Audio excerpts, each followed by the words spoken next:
Hello everyone, welcome back to my channel. So for the 11th day of my 12 days of Christmas series, I am making this simple apple pomegranate salad. It is perfect for the holiday. If you want to see how to make it, keep on watching.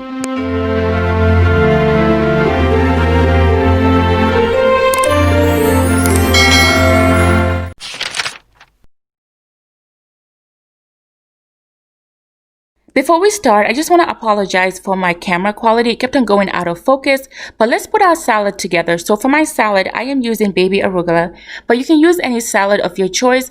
But I like to run my salad under cold water just to clean it, but it depends on you.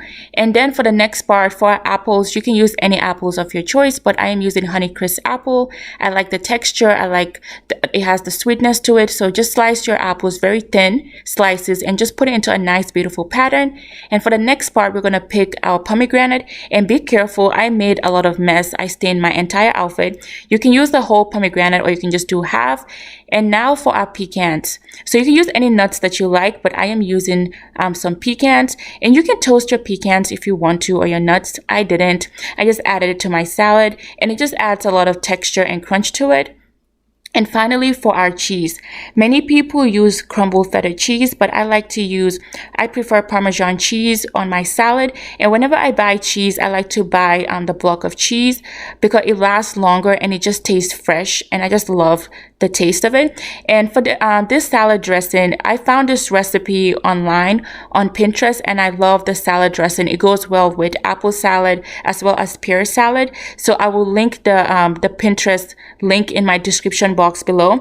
But for the next section, I'm going to show you how to make the salad dressing. Again, it's not mine, but it's somebody else's recipe. And this is a Kalamata olive salad dressing.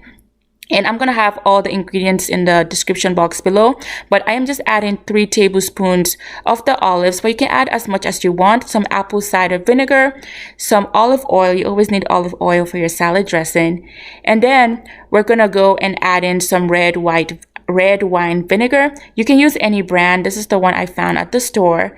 And then for the next part, we're going to add some honey, some dried oregano, and then 2 tablespoons of red onions. You can put less. I just did a rough estimate.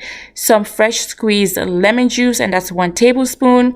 And then 1 garlic clove, just 1, because we don't want to overpower our dressing. And then for my Dijon mustard, I love this brand, but you can use any brand again that you like. And then we're just going to add some salt and pepper for taste. And I'm using 1/2 teaspoon of both. And then I'm just going to put it in the blender and blend the dressing. And that's how we came up with that pink salad dressing in the bowl. And that's it, guys. But you can use any salad dressing that you like. But if you like this easy recipe, don't forget to subscribe and hit the notification button. Thank you so much. Bye.